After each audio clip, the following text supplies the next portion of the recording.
مرحبا بكم في حوارات السياق. تسارعت الخطوات السياسية والعملانية فيما يتعلق بمشروع الاتفاق على ترسيم الحد البحري بين لبنان وإسرائيل، وفيما تشهد تل أبيب عاصفة سياسية فإن النقاش من الجانب اللبناني تركز على ملاحظات تهدف إلى تعديلات في لغة ومضمون بعض النقاط الرئيسة في المسودة التي أرسلها الوسيط الأمريكي. عموما للمزيد من المتابعة تنضم إلينا كسينيا سفطلوفا مديرة برنامج إسرائيل والشرق الأوسط في المعهد الإسرائيلي للسياسات الخارجية الإقليمية. أستاذة كسينيا، مرحبا بك معنا. Thank you for having me. إذن جدل حاد في إسرائيل حول مسودة الاتفاق بين إسرائيل ولبنان، ما الذي لم يستسغه الإسرائيليون؟ So you have to understand that the dispute over this field of gas that partly exists in territorial water, in economic water of Lebanon, and partly exists in economic water of Israel. It started back in 2010. So it has been quite a lot of years, and negotiations so far. The initial Lebanese agreement was on line one, which would allow Israel to keep about 47 to 49% of the Kana field of gas. That is on the question right now. After that, Lebanon decided to change its position, and it's offered first line 23, which is something that is agreed upon today, and later line 29, which was not acceptable to Israel at all. So the current Israeli government agreed apparently to receive the conditions of line 23. However, there are many in Israel, and I think that they are so active now because Israel is heading to elections in less than 1 month, and it becomes merely political. It's not even economic. It's not only about the supreme interest of the country. It's a political claim that Israel perhaps should negotiate harder, and then it potentially could have a larger chunk of Kana gas field and not be satisfied with just 10% of it, as it seems from the current agreement today. حتى أستوضح منك، مسؤول إسرائيلي كبير رد على تقارير في الصحافة اللبنانية تفيد بأن لبنان يرفض أجزاء رئيسة من مسودة الاتفاقية. قال إن رئيس الوزراء لن يتنازل عن المصالح الأمنية والاقتصادية لإسرائيل. ما الذي يعني ذلك؟ No, not at all. I do believe that the Prime Minister Lapid is very interested in achieving this agreement for many reasons. For reasons of security, for reasons of stability, and many of us do believe that basically, promoting further opportunities for Lebanon would stabilize this country, which is our neighbor, and it can perhaps prevent the meltdown of the political and economic system in Lebanon, and which is, of course, good for Israeli security. However, there is a dispute because nobody knows exactly, the wider audience, the wider public doesn't know what does this agreement actually consist of. All of the paragraphs, they have not been released officially. So we can only build on what was published or leaked by the Lebanese or by Israelis. For example, there is this information about the Israeli demand on the security border, which means that Lebanon will recognize not only this borderline agreement over the economic waters, which is 220 miles away from shore, but also will recognize the agreement over the territorial waters, which is, we are talking about 12 miles away from the shore. And this is important for Israeli security needs. So the officials that basically leaked, this information claimed that it was there from the beginning, meaning that the Lebanese probably knew, about this clause. So what is happening on the Lebanese side? So there is also a lot of ambiguity there. We heard Mr. Nabi Berri talking about the unacceptability of some common ceremony, and also about the clause of the security details and so on. What I can tell you, there is still a lot of ambiguity on both sides, and it's not over till it's over, so this is how it happens usually in the Middle East. مفهوم. حول هذه النقطة تحديدا، بحسب صحيفة الأخبار اللبنانية، لبنان يرفض أن تكون هناك منطقة آمنة تحت سيطرة إسرائيل. هل بالمقابل سترفض إسرائيل الاتفاق مع هذه التعديلات؟ Well, I think that the closer we get to the signing of this agreement, the more debates on both sides there will be about who is giving what. I think that each side wants to present itself as the tough guy that got the utmost of the demands for eternal political reasons.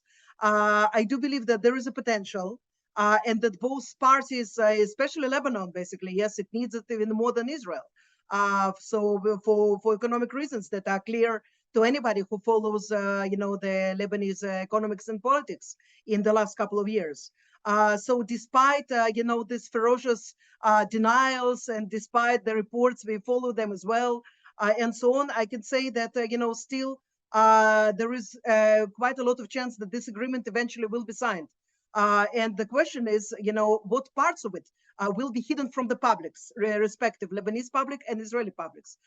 This is something that in Israel, being a democratic country, there is a lot of debate indeed about it, because the government wants to approve of this agreement, not be bringing it to the Knesset, without bringing it to the Knesset, which means that some of the clauses will remain secretive or hidden, from the public eye.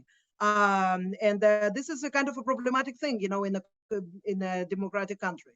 And nevertheless, so I think that everything that we see now in Al-Akhbar, in Israel Hayom, there was also a big report about why this agreement is bad for Israel and why Israel should not agree to, certain clauses and so on.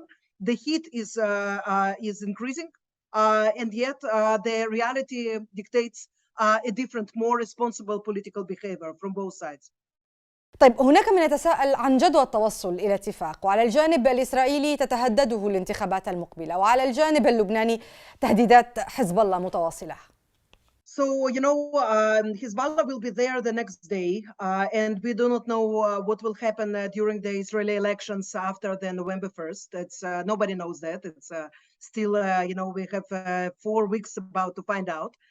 And yet, in Israel at least, the agreements that were signed, by government, they are binding agreements. And it would take a lot of efforts from any new government to override it or to cancel it. I'm not sure at all that the current critics of the agreement, meaning the ex-Prime Minister Netanyahu and people around him, would hurry to cancel this agreement if they will be elected in the elections, if they will take the elections, because they will see that there is basically no other option to perhaps prevent a new war between Israel and Lebanon, and also to allow Lebanon to have some economic window of opportunity, to make things better and to stabilize the situation.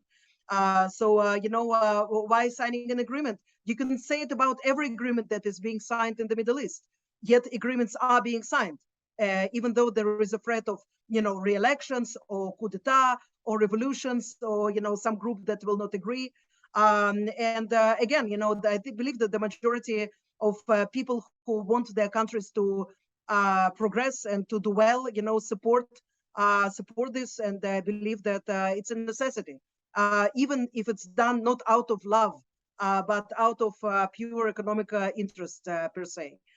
So in this regard, I can tell you that nobody also knows for now what is there in this disputed area, the 869 square kilometers. Nobody can tell you for sure today if there are substantial gas reserves there, or, is it just a speculation, So anyhow, this agreement must be signed for the benefit of the both people, and hopefully that it will increase Israeli and Lebanese security. بحديثك عن السلام، هل باعتقادك سينهي الاتفاق في حال إتمامه تهديد المواجهة بين إسرائيل وحزب الله؟ Well, I think it's too early and premature to discuss it today. Frankly speaking, the Lebanese political system is experiencing a deadlock, and the situation in Lebanon is very difficult. And we do know in Israel that as far as Lebanon is being basically controlled by a pro-Iranian force, which is Hezbollah, the chances for truce are not very high. I would say that they're extremely low, so nobody is very wide open about it, and nobody is really, thinking that this is the step from which we can go up at the current point. Maybe in the future, but who knows what the future hides for us. طيب هل يمكن أن يمهد الاتفاق مع لبنان نحو مطالبة حماس في غزة للحصول على الغاز الموجود في شاطئ بحر غزة؟ Well, I think that the situation is completely different. With Israel and Lebanon, Israel and the Gaza Strip, there is Lebanon is a sovereign country with which Israel had been at war. And this is very different from the situation between Israel and Palestinian territories, which are being occupied. These things are not comparable. I personally, believe that the chances of reaching some kind of long-lasting agreement with Hamas are close to zero because of the Islamist background and inability to recognize at any point, the existence of the State of Israel. Israel is bounded by its agreements with the Palestinian Authority, which is led by the PLO, and it should strive on the base of this agreement to work together for the two-state solution and separation on the base of agreement, not like it happened in 2005 in Gaza on the basis of the unilateral disengagement, which basically created the victory for Hamas and enabled its domination in Gaza Strip. So the moment we see it every time in every poll, when Israel is serious about going back to negotiations, going back to the understandings, with the PLO, immediately, Hamas is becoming less, perhaps dominating in the polls and less important than, the party that is more moderate, which is currently the Fatah and the PLO, So we are basically stuck today, So I do not see any of these scenarios happening today. But for your question, there is even less chances for some kind of agreement that would be reached with Hamas. في حال التوصل للاتفاق على النصوص، هل هذا يعني أن لبنان يعترف رسمياً بإسرائيل؟ Well, I think that nothing changed. Nothing changed in Lebanon's perception of Israel and its attitude to Israel since 2006 and since 75 and since 48. Where the leaders are changing, political eras are changing, but officially Israel and Lebanon are in the state of war. So I don't think that this kind of ceremony, that it would be a surprise to anyone in Israel or in Lebanon. This is the way things are, at least until Lebanon can make really its independent decisions independently from Iran and perhaps also Syria. This is the way that it should be. I think that, the Israelis are not really bothered, by, this peculiar, situation in which, unlike, for example, right now in relations with the UAE or Bahrain or Morocco, people can sit in the same room and sign on some agreements because they know, what is happening in Lebanon, and there are some Lebanese that object that. But the situation for now is it remained unchanged, So just by because Lebanon now is basically forced to sign this agreement for the sake of its economy, it doesn't mean that anything changed in politics. طيب إذا كان كل طرف يطالب بصفقة تناسب أهدافه، فمن يفترض أن يقدم تنازلات في الاتفاقية؟